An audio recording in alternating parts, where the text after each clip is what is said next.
Command prompt पर काम करने के लिए हमेशा आपने कमांड प्रॉम्प्ट को रन एज एडमिनिस्ट्रेटर चलाना है। यहाँ ये चेक करें आप,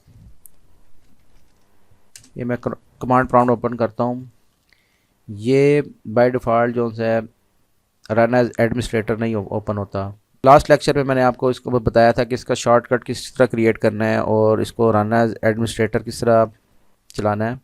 लेकिन आप चाहते हैं कि अगर इसी विंडोज़ को आप रन एज एडमिनिस्ट्रेटर यहाँ से ही ओपन कर सकें, तो उसके लिए आप ये कमांड टाइप करेंगे,